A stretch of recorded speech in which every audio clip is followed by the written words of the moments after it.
2-month pause due to surging COVID-19 cases. Restaurants are allowed to operate at 50% patio capacity. Servers are now required to wear masks and face shields. No more than 6 people from the same household will be allowed to sit together, and tables must be at least 8 feet apart. A new provision also went into effect on Friday, forcing restaurants to turn off or remove TVs in an effort to prevent sports fans from gathering, particularly with Super Bowl now just days away. Members of a World Health Organization team investigating the origins of the COVID-19 pandemic have visited another hospital in Wuhan. We're going to try and get to every important lab that was involved in the early stages of the outbreak. The facility was one of the first to treat patients suffering from a then unknown virus more than a year ago and is a key part of the epidemiological history of the disease. The WHO says all hypotheses are on the table as the team visits hospitals, markets, and laboratories. Chinese officials aren't making it easy on researchers, though, as they continue to deny that Wuhan was the original source of the virus. Hudson's Bay Company is permanently laying off more than 600 employees across the country. The moves are being made because of ongoing closures as part of COVID-19 lockdowns. The company says nearly half of its department stores will remain temporarily closed. The layoffs represent less than 5% of the company's total workforce.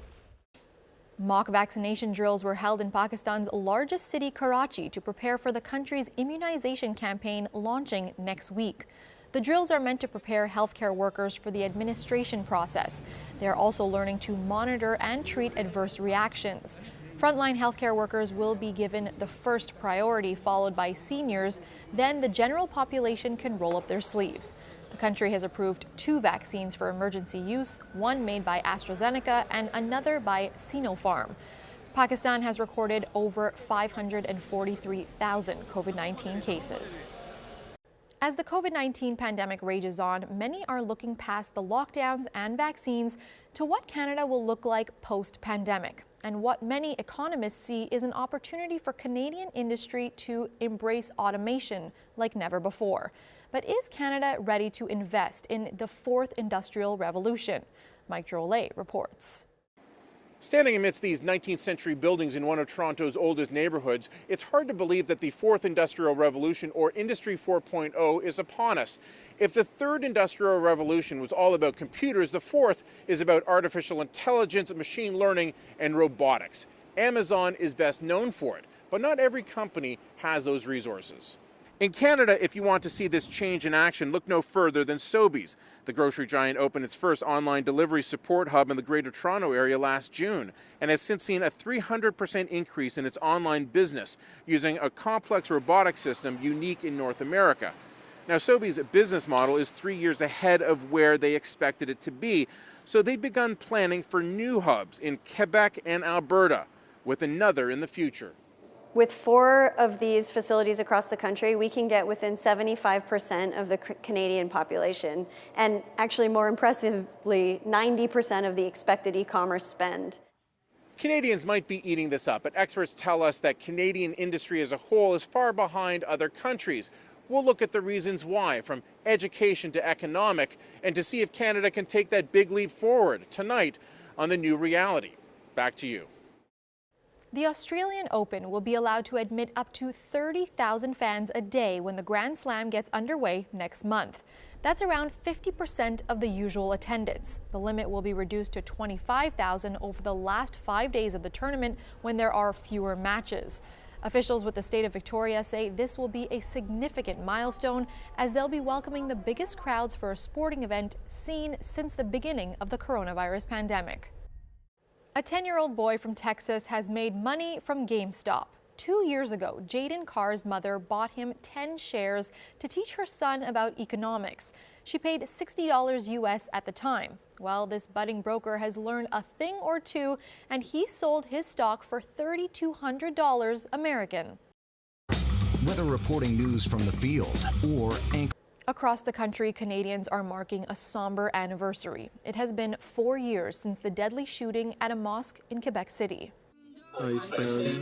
I remember the victim of Quebec City mosque shooting. Most memorials are taking place online, including the Green Square campaign.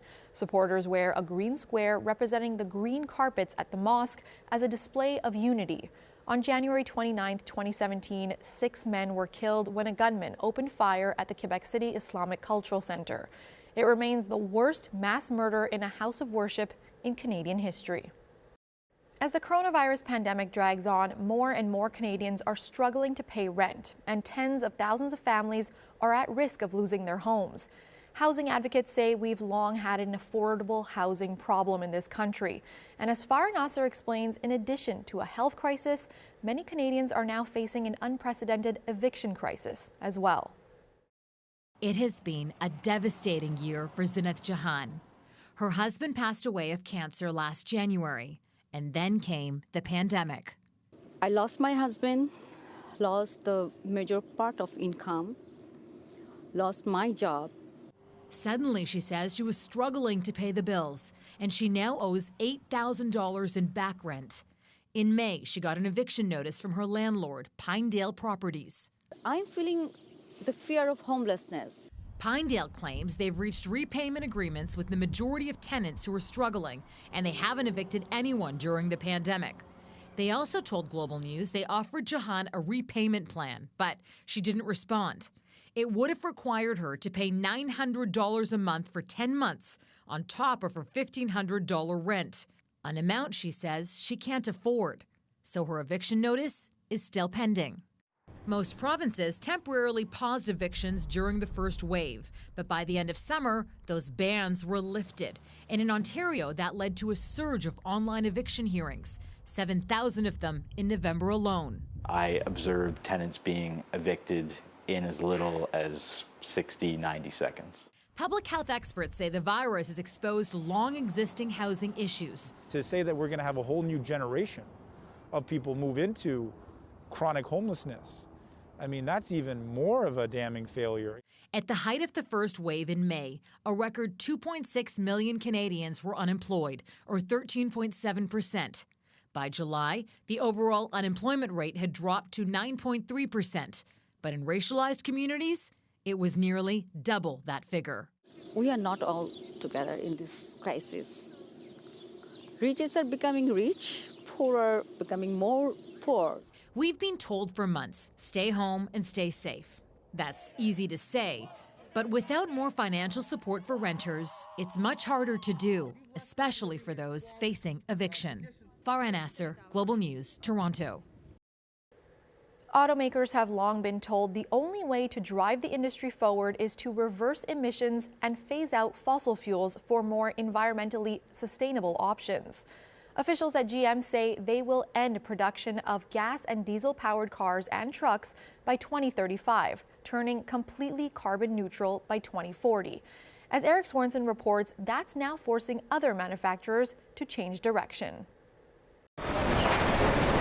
For more than 100 years, fossil fuels have been the lifeblood of the combustion engines built by General Motors. But in a world of undeniable climate change, pressure to choke off tailpipe emissions that cause greenhouse gases is turning GM green. Most of its cars will be electric vehicles by 2035. It comes on top of GM's plans to invest about $35 billion in electric and autonomous vehicles over the next 5 years. GM's CEO calls the historic moment an inflection point. The moment when our world's reliance on gas and diesel-powered vehicles will begin transitioning to an all-electric future. E-vehicles represent just 3% of the world's vehicle market, but GM's move could spur a chain reaction of industries to turn greener faster. It's going to have all kinds of impacts along not just General Motors and its massive supply chain, but in terms of moving the whole goalposts towards a EV future and a carbon neutral future. The old expression, what's good for GM is good for the country, may now be what's good for the planet. Electric vehicles represent an important climate solution, but also an important economic solution. When you look at major auto manufacturers such as GM making commitments to have zero tailpipe emissions by 2035, that's significant. In Canada, GM is undertaking a $1 billion transformation of this Ontario plant, from producing the gas-drinking Equinox to new electric delivery vehicles for companies like FedEx. That's where the industry is heading. That's where consumers are heading. They're not there today, but they will be. And Canada also sees it as an incredible opportunity to create jobs. But among the cascading effects of GM changing gears is potentially another blow to Canada's oil and gas economy. Large fossil fuel producing provinces, the writing is on the wall, and they need to start thinking about how they're going to transition out of the oil economy. GM plans to release 30 new e-vehicles by 2025, and that still leaves room to go big in car buying. An e-powered Humvee is coming out in the next year. Eric Sorensen, Global News, Toronto. During winter, ice buildup on the Great Lakes and icebergs off the coast of Atlantic Canada can pose a significant danger to people and vessels. Enter the Canadian Ice Service. Mike Arsenault has more on this division of Environment and Climate Change Canada. We analyze ice conditions across the entire Canadian territory to basically ensure marine safety. So we are actively warning ships that are coming into ice-infested waters about bad conditions. We're warning them about the certain ice types there, because shipping in Canada doesn't necessarily stop just because there's ice on the East Coast or up in the Arctic. And what was the catalyst in creating the Canadian Ice Service? It's been around for a long time in different forms since, I think, World War II. But basically, the catalyst is really that importance of maintaining shipping through Canadian ice-infested waters. We have to ship year-round in Canada. So, in the south, we're shipping through areas like the Gulf of St. Lawrence. We can't stop shipping just because there's ice. So basically, the Canadian Ice Service, again, is there to observe that ice, to forecast it, and to help advise, basically, ships where to go, how to go, where it's safest. When it comes to resupplies in the Arctic, where should the icebreakers on the Great Lakes be in the middle of winter so that we can ensure that basically marine safety is there? And how exactly does the Canadian Ice Service gather and disseminate the info that you acquire to Canadians? I can say that the best stuff we have is on-the-ground reports. So we do get reports from ships throughout Canada. We also have ice service specialists. They actually serve as kind of eyes on the ground on Coast Guard icebreakers, on some military vessels as well. So they're out there in the field. I would say in the last 5 to 10 years, really the vast majority of stuff we look at is going to be satellite data. So last year, the Canadian government launched 3 satellites. It's called the RadarSat Constellation. And those are 3 satellites which give us really high resolution data, basically across Canada. And they can see through all the weather. They can see the ice perfectly. So we can actually analyze where the ice is. What is the North American Ice Service, and how does the Canadian Ice Service work in concert with the U.S.? It's an agreement that was formed between the Naval National Ice Center in the U.S., the Canadian Ice Service in Canada, and the United States Coast Guard International Ice Patrol in the U.S. We don't want to split the Great Lakes into 2 charts. You don't want to be the shipping doesn't do that. So we work in concert with them. We share data, we share best practices, we actually share charts. We really all work together to basically provide the best information, because although, we do have our international borders, marine traffic is going to cross those. Doug, thank you very much for your time today. This was a fascinating conversation. Thanks a lot.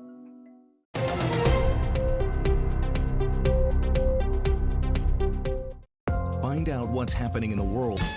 Wake up with Aalia Adam and Mike Arsenault. Get the very latest news, in-depth interviews, your weather, and some fun for the weekend. Watch Global News Weekend right here every Saturday and Sunday, beginning live at 7 a.m.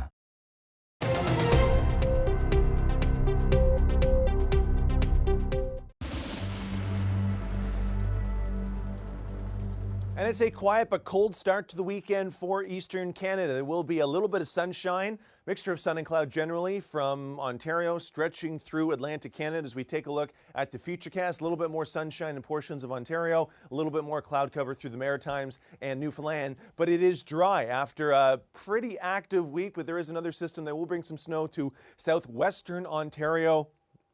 That is for tomorrow morning into the early afternoon. Lots of sunshine tomorrow afternoon. Eastern Ontario through much of Quebec and portions of the Maritimes looking like a great Sunday. But what will the temperatures be for tomorrow? We'll get there in just 1 second. Western Canada, a few centimeters for today through southern Saskatchewan into southern Manitoba, generally just 2 to 3 centimeters. Heavier snow through the interior of BC, especially mountainous regions, as you'll see here on the Futurecast. Some sunshine through Alberta and Saskatchewan. Lingering flurries, as I mentioned, in Manitoba. There's all that interior snow. Unlikely going to make it across the provincial border into the foothills, but into Monday. That's when just a little bit of light snow will be falling right along the foothills of Alberta. 8 degrees in Vancouver. Lots of moisture for BC over the last few days, last weekend, continuing through the week and into this weekend. 8 with the aforementioned rain. Mild temperatures in Calgary, +3, above zero, well above the seasonal average. Through the prairies, temperatures chilly through Saskatchewan, -6 in Winnipeg. Some snow falling through northwestern Ontario. Sunshine, Ottawa, Montreal, sunny but cold, minus double digits for high temperatures. Toronto below the seasonal average at -5 for tomorrow afternoon. Atlantic Canada, the Maritimes, high temperatures between -2 and -3. A few flurries, unlikely measurable snowfall for PEI, and as well some wet snow falling tomorrow. A couple centimeters forecast for St. John's, Newfoundland, with a forecast high of 0. It would take a lot of guts to start a business right now, but if you did, a no-fear attitude would certainly come in handy. John Sexsmith has a story about a member of the Edmonton football team who is ready to experience the sweet taste of success. In November of 2019, Diego Villamontes became the first global player to start a CFL game. The 30-year-old receiver and returner from Mexico City lived out a dream and proved he can play. Villamontes will bring it out. So Diego moved his wife up to Edmonton. We were like a team, like since we start our relationship. 2.5 months ago, the high school sweethearts celebrated the birth of their daughter. The same day, Diego received a contract offer from the Edmonton Football Club. I'm training to be a starter on the team. In October, Diego and Sarah partnered up with another couple from Mexico City, chocolatiers and restaurant operators, to open up CH Cafeteria. We sell chocolate, that's with CH. We are a coffee house. Together, the two families have transformed an abandoned building into a comfy little specialty shop. It's a really beautiful place and it's cozy and people like it. But customers will love the coffee. We try to make everything in-house with original combinations. And the chocolate is absolutely out of this world. It's a whole new science and a whole art that do require skills. Yes, there's lots of testing. That's the perks of being a chocolatier. You have to sample it, right? CH Cafeteria is a blend of coffee, chocolate, arts, and crafts. Every time you come, you will see something new and something fresh and something original. There's pickup, delivery, and chocolate tasting. And like a sure-handed receiver, the shop is really catching on. It has been going fairly good despite the situation. Hopefully it gets better after the restrictions. John Sexsmith, Global Sports.